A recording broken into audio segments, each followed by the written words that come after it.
योग रंधित कर्माणो हृदि योग विभाविते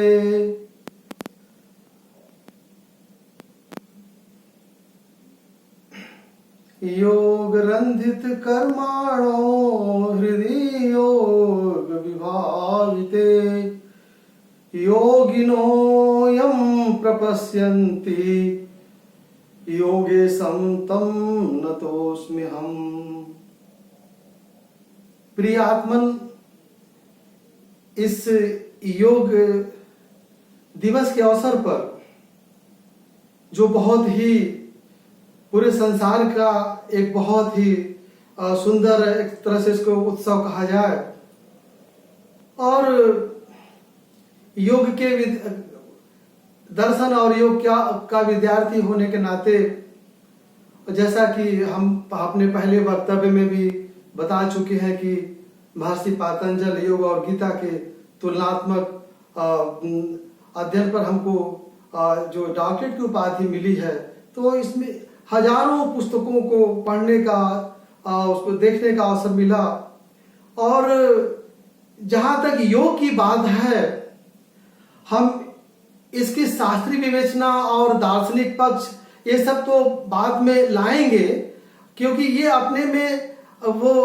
आकाश से भी ज्यादा विस्तृत और समुद्र से भी ज्यादा गहरा है। और सच पूछा जाए तो भारतवर्ष की ये अपार संपत्ति है, और अनादिकाल से योग कोई नई बात नहीं है, ये कोई नई विधा नहीं है।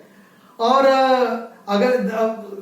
शास्त्रों का, वेदों का अगर वो अध्ययन किया जाए, तो अनुशीलन किया जाए, तो ये स्वतः स्पष्ट है कि ये अनादिकाल से योग कोई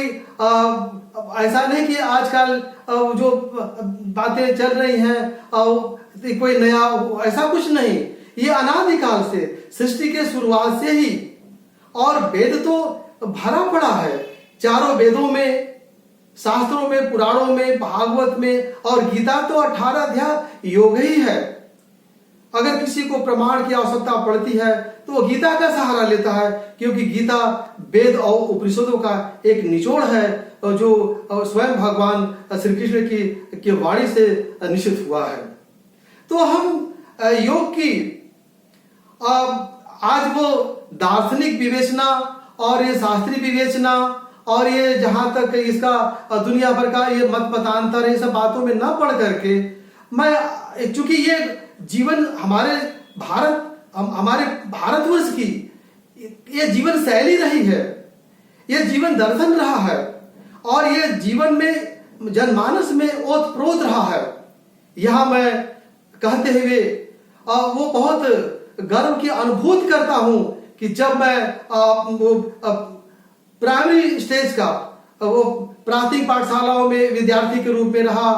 तो उस समय जो शिक्षक थे वो हम ये तो 50 वर्ष पुरानी बात कर रहा हूं, और उस समय बहुत से योगासन वगैरह गुरुजन सिखाया करते थे, हम लोग उसको करते थे और स्वस्थ भी रहे, कभी किसी प्रकार की कोई विघ्न बाधा न आई। और जीवन को अगर सच पूछा जाए तो स्वस्थ रखने के लिए ये बहुत जरूरी है। वैसे अगर हम इसको इस रूप में देखें, वेदों में, उपनिषदों में, पुराणों में, और चाहे वो आस्तिक दर्शन रहे हो, चाहे नास्तिक दर्शन रहे हो, या दुनिया का कोई धर्म रहा हो, ये योग हर जगह अपना स्थान वो बनाए हुए है। और दुनिया के हर धर्मों, हर धर्माचार्यों, हर शास्त्रों में इसका वर्णन है। अगर चाहे वो हम अपने वेद वेदांत को ले ले, और चाहे श्रीमद् भागवत को ले ले, चाहे श्रीमद् भागवत गीता को ले ले, उपनिषदों के को ले ले, पुराणों को ले ले, आस्तिक दर्शन, नास्तिक दर्शन, ये बहुत से है। और योग कोई अनेकों प्रकार का है। ध्यान योग, लय योग, भक्ति योग, मंत्र योग, हठ योग, राज योग, राजाधिराज योग, भाव योग, समाधि योग, और योग तो, और गीता तो पूरा योग से भरा पड़ा। 18 अध्याय गीता वो भगवान की वो के मुखारबिंद से, भगवान कृष्ण के मुखारबिंद से ये जो निश्चित हुआ है, वो तो संपूर्ण योग का अपना वो पूरा वो महासमुद्र ही है। सबको उसमें ही जा करके वो शांति मिलती है, अब लोग उसी का वो सहारा लेते हैं। तो यहाँ चूंकि योग में जैसे आप हमने कहा शरणागति योग और अनेकों प्रकार का योग है, प्रेम योग, विरह योग, ये संसार योग, लय योग, इसकी कोई वो, और फिर गीता में भी अनेक प्रकार का। तो इस तरह से अगर देखा जाए तो इस पर बहुत सी पुस्तकें जो अब तो समाज में तो वो उपलब्ध नहीं है, लेकिन अगर इस पर जो भी उपलब्ध है उनको अगर उसका अनुशीलन किया जाए, सबसे बड़ी बात वो हम इसके दुनिया भर के प्रपंच में न पढ़ करके शास्त्रीय विवेचना और इस, क्योंकि वो तो महासमुद्र है। और अवसर आने पर मैं वो जो योग के अपने 195 जो सूत्र हैं, चाहे वो समाधिपाद का 51 सूत्र है, या वो साधन पाद का वो 55 सूत्र है, या विभूति पाद का वो 55 है, और वो कैवल्य का वो 34 है। इस प्रकार से 195 195 सूत्र है। इनकी मैं एक की व्याख्या भविष्य में विस्तार से करूंगा। योग के विद्यार्थी के नाते हमको तो बड़ी वो खुशी होती है कि आज हमारा पूरा भारतवर्ष दुनिया का सिर्फ और राष्ट्र है, और योग की इस विधा को दुनिया में जो श्रेय भारत को मिला, और इसके लिए हमारी सरकारें और हमारी केंद्र की सरकार वो बहुत बड़ा योगदान माना जाएगा। लेकिन यहाँ पर एक बात मैं बहुत डंके की चोट पर कहना चाहूंगा कि हम इसका वो क्या जो इसके मतलब ये आडंबर और नाटक पे न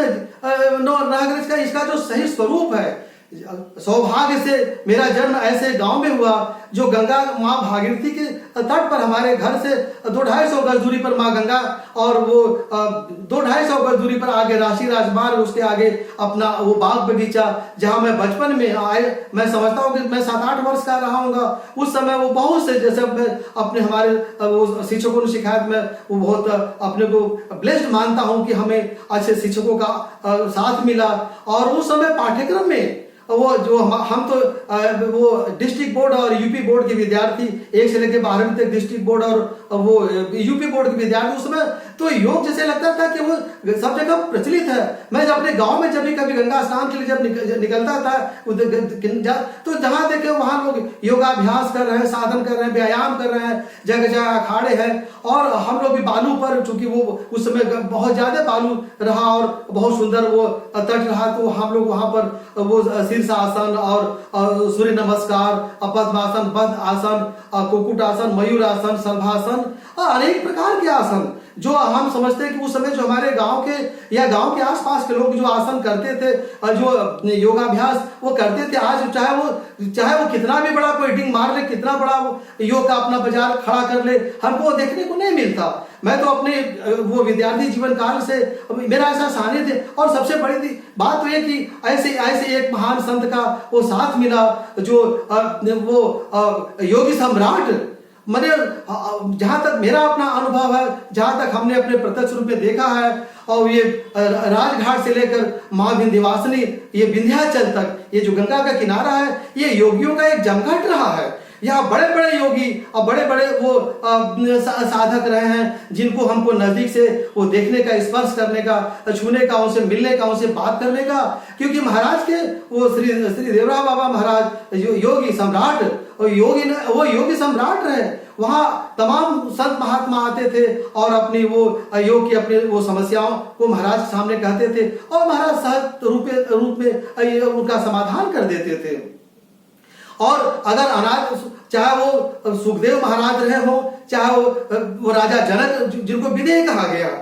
और तमाम वो हमारे वो वेदों में, पुराणों में, उपनिषदों में, पुराणों में, ग्रंथों में ये सब भरा पड़ा है। लेकिन आज मेरा ये हमें बहुत खुशी की अनुभूति कि आज मेरे देश में कम से कम एक जागृति वो जो आई है, ये खुशी की बात है। और ये मेरे विद्यार्थियों को और समाज के हर वर्ग को, चाहे वो विद्यार्थी हो, चाहे वो काम करने वाला, खेतों खलिहान में काम करने वाला मजदूर हो, या किसी ऑफिस में काम करने वाला किसी पद पर, या वो बड़े से बड़े पद पर हो, चाहे वो अधिकारी हो, मंत्री हो, राष्ट्राध्यक्ष हो, ये सबके लिए जरूरी है कि जो ये अगर योग का अगर सहारा अगर हम लेते हैं तो हम अपने देश को और मजबूत बना सकते हैं, कि घंटों घंटों हम काम कर सकते हैं। इसमें जो स्वर की साधना है, और चूंकि योग तो अष्टांग योग की अगर बात हम करते हैं तो उसमें पहले यम नियम आता है, इसके बाद आसन है, प्राणायाम है, प्रत्याहार है, धारणा है, ध्यान है, इसके बाद समाधि है। तो यहाँ मैं कुछ वो उन बातों को जरूर ये कहना चाहूंगा कि जब हम योग की बात करते हैं तो इस बात का ध्यान दें कि हमारा जो वो आहार वो सात्विक हो, हम यम नियम को पहले आचरण में लाएं, क्योंकि ये मजाक की बात नहीं है। और यम नियम को आचरण नहीं लाया, उसका अपना कोई अभ्यास नहीं है और सीधे हम उतर पड़ते हैं वो आसनों की तरफ, तो वो ये जानकारी भी नहीं है। और चूंकि ये सब चीजें किसी सदगुरु के सानिध्य में होना चाहिए, ऐसा नहीं कि कुछ किताबों को पढ़ लिया, कोई कचरा ज्ञान रखा है और वो, क्योंकि योग का तो बाजार चार तरफ का लगा हुआ है, लेकिन वो इस बात को, इससे बहुत सी भ्रांतियां हैं, बहुत सी कमियां हैं, हमें उसे समझना है और यम नियम को पहले अच्छे से लाइफ में उसको आचरण में लाना है। अब यम नियम की बात नहीं कर सीधे उतर जाते हैं आसन और वो प्राणायाम और प्रत्याहार और ये धारणा ध्यान समाधि की ओर। तो सबसे बड़ी बात प्रियात्मन ये बहुत जरूरी है कि हम यम नियम, तो जब यम नियम का पालन करेंगे तो आगे की सीढ़ी अपने आप मिलती चली जाएगी। और उसके लिए हमारा जो भोजन सात्विक होना चाहिए, और सच पूछिए तो देसी गायों का जो दूध है वो इस क्षेत्र में, इस योग की विधा में बड़ा काम करेगा। अगर जो योग का अभ्यास करने वाला और योग साधना करने वाला अगर वो देसी गाय का दूध पीता है, वो घी का सेवन करता है, और इस सही संदर्भ में मैं आगे और विस्तार में जाऊंगा, क्योंकि आज केवल मैं यही कहूंगा कि योग को अधिक से अधिक अपनाया जाए। और लेकिन इसका ये जो ऐसा कि नहीं ये नहीं करना है और इसमें एक आर्टिफिशियल ढांचा दे दिया गया और उसे उसका नहीं कि योग दिवस पर हमने योग कर लिया और 12 महीने मनमाना हम अपना खा रहे हैं, पी रहे हैं, ऐसी बात नहीं। योग जीवन की शैली है, योग एक जीवन दर्शन है, एक दर्शन जीवन की एक विधा है। और हमारे वो भारतवर्ष में अनादिकाल से सृष्टि के प्रारंभ से चाहे वो देवादेव महादेव हैं, वो ब्रह्मा है, समस्त देवता हैं, समस्त ऋषि महर्षि और सब साधक, वो सब यहाँ पर ये बात वो बताने की आवश्यकता नहीं है। हमारा देश तो इसे वो योगियों से भरा पड़ा रहा है। रही बात योग आसन और साधन की, योगासन की, तो अब किसको किस उम्र में कौन सा आसन करना चाहिए और कितने देर तक करना चाहिए, ये सब बातों को बहुत जानकारी करने के बाद ही, और खाली वो पेट रह करके और वो यम नियम का पालन करते हुए, आहार का ध्यान देते हुए अपनी चीजों के, क्योंकि योगा चित्तवृत्ति निरोध, ये चित्त वृत्तियों का निरोध है। और चित्त वृत्तियां तो इतनी ये हजारों हजार है, इनको नियंत्रण में लाना ये आसान। अर्जुन जैसे लोगों को कहना पड़ा कि मन बहुत चंचल है, हे कृष्ण इसको कैसे, तो भगवान ने इस बात को स्वीकार किया और भगवान ने वहां पर वो वैराग्य और अभ्यास की बात कही और भगवान ने इसका स्वीकार किया। हाँ चंचल होना के कृष्ण जब अर्जुन ने कहा तो भगवान ने इसको स्वीकार किया। असंशय महाबाहो और मनो दूर चंचलम अभ्यास वैराग्य गृहते, अभ्यास और वैराग्य के द्वारा इसको वो नियंत्रण में किया जा सकता है। मैंने अर्जुन जैसा वो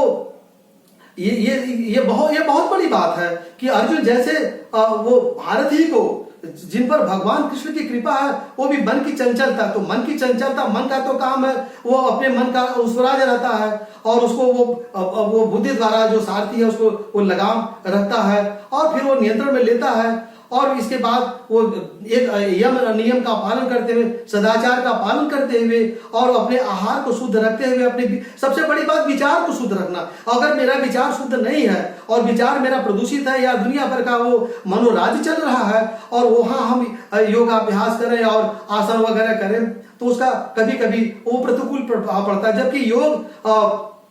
तो स्वस्थ रहने के लिए एक विधा ही है। योग में अपने जीवन को ढाल करके इन आसनों के माध्यम से अपने शरीर को स्वस्थ रखे। ऋषियों ने हजारों हजार वर्ष की आयु प्राप्त की और वो जिन वो संत श्रोमणी योग सम्राट की मैं बात, जिनकी कृपा दृष्टि अपार है, उनको मैंने वर्षों उनको देखा, सुना, स्पर्श किया। और तो ये मैं स्पष्ट रूप से इस बात को कह सकता हूं कि अपने मन विचार की जब तक शुद्धि नहीं रहेगी और वो तब तक इसका असर वो सही नहीं आएगा। और अगर हम मनमाना आचरण करते हैं और वो नियम का पालन नहीं करते हैं खान पान वो अपना शुद्ध नहीं है और आहार विहार शुद्ध नहीं है और यम नियम का हम बिल्कुल मजाक उड़ाते हैं और सीधे आसन प्राणायाम प्रत्याहार और धारणा, जैसे कि आजकल चल सीधे लोग समाधि की बात करते हैं और सीधे लोग मेडिटेशन की बात करते हैं। जगह जगह वो बाजार लगे हुए हैं। ये नहीं, अगर सचमुच में अगर किसी को योग का दर्शन अगर करना हो तो राजघाट से लेकर वो विंध्याचल ये गंगा किनारे किनारे देखा तो आदमियों को मिलेंगे, लेकिन वो बाजार लगा के नहीं बैठे हैं। उसके लिए तो अपने को बहुत वो साधना का विषय है, क्योंकि ऐसा हमने वो अपने बचपन में जब मैं महाराज दर्शन में जाया करता था और तो हमने बहुत नजदीक से इन चीजों को देखा है। अगर हम राजा भर्तृहरि की बात करें, जैसे योग की बात आती है, भगवान कृष्ण ने यज्ञ तप और दान की बात पर बड़ा जोर दिया और यज्ञ को उन्होंने पहले ही लिया। और अगर तप की बात करते जो एक बहुत जरूरी महत्वपूर्ण अंग है, तो भर्तृहरि जैसे योगी सम्राट को जिन्होंने जीवन समाधि चुनाव का किला अगर कोई जाए देखे तो वहां महाराज भर्तृहरि योग सम्राट महाराज भर्तृहरि की जीवन समाधि स्थल वहां पर है। और अगर सचमुच में उसको देखा, औरंगजेब ने वहां फरमान अरबी में जारी किया, स्थान को क्षतिग्रस्त न किया जाए। वो सारे मंदिरों को तोड़ते हुए जब वहां पहुंचा तो उसको एक अपूर्व शक्ति का वो अंदाज हुआ। वो अरबी में वो फरमान है, उसको कोई आज भी जहाँ उसका हिंदी अनुवाद भी उसको कोई देख सकता है। वो चुनार के किले में वहां बहुत से लोग शासक रहे और राजा भर्तृहरि का भी शासनकाल वहां पर रहा। तो राजा भर्तृहरि ने कहा ये बात बड़ी विचार की बात है। वो श्रृंगार शतक और वो नित्य शतक और वैराग शतक, तो उन्होंने कहा, राजा भर्तृहरि ने कहा ये कोई साधारण सी बात नहीं है, ये बड़ी इससे शिक्षा मिलती है। भोगा न भुक्ता वयमेव भुक्ता तपो न तप्तम वयमेव तप्ता कालो न याता वयमेव याता तृष्णा न जीर्णा वयमेव जीर्णा। कितनी बड़ी बात कही, भोगा न भुगता, हमने नहीं भोगा, भोग ही हमको भोग लिए। भोगा न भुगता, भोगा न भुगता वयमेव भुगता तपो न तप्तम वयमेव तप्ता कालो न यात वयमेव याता तृष्णा न जीर्णा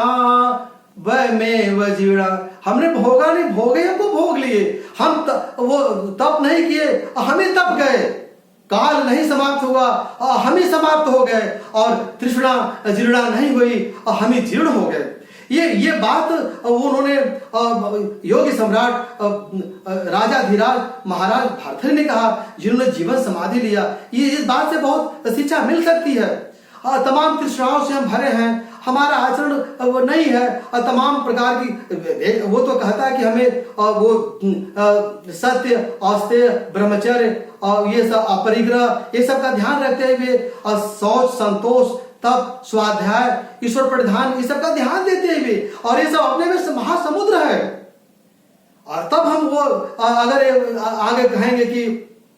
अहिंसा प्रतिष्ठा तसिंधौ बैर त्याग, अगर अहिंसा वो प्रतिष्ठित हो जाए तो क्या बाघ क्या शेर क्या हिंसक चाहे कोई भी वो हिंसक जानवर हो, वो अगल बगल सामने बिल्कुल वो बच्चों जैसे सामान्य वो जैसा व्यवहार करेगा उसका हिंसा भाव समाप्त हो जाएगा। जैसा कि विरहित बैर मुदित मन चरहि, खग मृग विपुल कोलाहल करही, विरहित बैर मुदित मन चरहि। अहिंसा एकदम बिल्कुल स्टेब्लिश्ड प्रतिष्ठित है, चाहे वो शेर है, बाघ है, भालू है, हिरण है, या जो भी वो जंतु जानवर है। बैर भाव को भूल करके और महर्षि वाल्मीकि के आश्रम के अगल बगल विचरण कर रहे हैं। और वो तो ये यहाँ कहने का तात्पर्य ये है कि आज हम इसको आडंबर का रूप न दें। जैसे कि वो बड़े, जैसे हमने कहा कि बचपन में हमने वो गंगा किनारे अपने गांव के लोगों को, आसपास के गांव के लोगों को योगाभ्यास करते, आसन करते देखा। जो आसन वो लोग उस जमाने में 50 साल पहले मैं आंखों से देखा। मैं समझता हूँ कि आज बड़े बड़े जो योगाचार्य जिनकी बड़ी बड़ी दुकानें चल रही हैं संसार में, वो देखने को हमको नहीं मिलता। उस तरह का वो चीज वो नहीं है। क्योंकि वो लोग किसी वो कमांड कंट्रोल में नहीं करते थे, ये सब सहज भाव में होता था। और वो हर घर में और हर गांव में वो योग का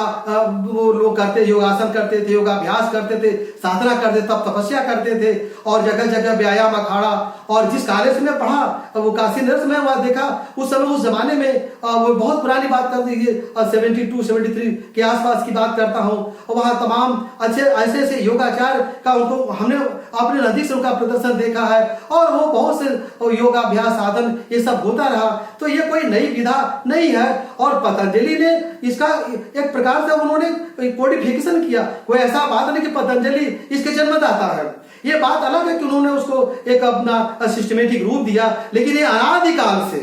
सृष्टि के समय काल से ही ये देवादिदेव महादेव जिनको योगेश्वर कहा गया, और भगवान कृष्ण को तो योगेश्वर कहा गया। तभी तो ये जो मैं शुरुआत में ये श्लोक को पढ़ा, योगेशम नतोस्मि हम, मैंने कितनी बात कहा कि वो योगेश हैं, वो योग के ईश्वर हैं, वो साक्षात वो योग के ईश्वर हैं। ऐसा नहीं कि मतलब ये बातें देखा जाए तो मैंने अगर राजा जनक को लिया जाए तो लाखों वर्ष पहले की बात है, उनसे भी पहले लिया जाए बहुत से राजा महाराजा हुए, चाहे राजा हरिश्चंद्र हुए और तमाम सत्ययुगी राजा, और चाहे त्रेता द्वापर की बात है, चाहे ये समय की बात है। तो ये सब बातों को तो जितने भी वो दर्शन, चाहे आस्तिक हो नास्तिक हो, दुनिया का कोई देश हो कोई धर्म हो, इसको किसी न किसी रूप में सब मानता है। और ये जीवन शैली जीवन पद्धति है, और ये एक बहुत बड़ी विधा है, और ये इसका अभ्यास होना चाहिए। हम तो इस बात को कह सकते हैं कि हर स्कूल कॉलेज और हर जगह इसको अनिवार्य रूप में किया जाए, और केवल एक दिन है कि आज योग दिवस है तो आज थोड़ा सा हाथ पैर घुमा लिया, और पूरे 12 वर्ष पेट में जो ही मन में आ रहा है उसको ठूसे चले जा रहे हैं, और पेट एकदम बिल्कुल वो अनियंत्रित रूप से फैला हुआ है, बॉडी अलग ढंग से है, बच्चों में अलग ढंग से मोटापा है, उनके बॉडी में किसी प्रकार का सौष्ठव, किसी प्रकार का वो छरहरापन नहीं है, वो दौड़ नहीं पाते, चल नहीं पाते, बोल नहीं पाते। और वो एक दिन योगाभ्यास का अपना एक वो कि नहीं आज योग दिवस है, आज अंतर्राष्ट्रीय योग दिवस है, और इसके बाद फिर ये 12 महीना और जीवन में ये समाहित होना चाहिए। जीवन में हमेशा ये 12 महीना और हमेशा सच पूछा जाए तो अगर 24 घंटे आप योग में रह सकते हैं। बड़े बड़े योगी, बड़े बड़े जो योगाचार्य हुए हैं वो उनका पूरा जीवन 24 घंटा वो अनवरत वो हमेशा वो योग में रहे। और ये इस पर मैं वो बाद में आज तो मैं केवल यही कहूंगा कि ये योग बहुत जरूरी है, और इसको पूरे 12 महीना करना चाहिए, पूरे मन योग से करना चाहिए, अपने खान पान का वो विशेष ध्यान रखना चाहिए। और वो गौ माता जिनका मैं अपने पहले के भी वक्तव्य में कहा है, और देसी गाय का अगर कोई दूध का सेवन करे, और देसी गाय के को घी का सेवन करे, और वो दही का सेवन करे, और योग का अभ्यास करे, तो हम समझते कि वो घंटों घंटों पढ़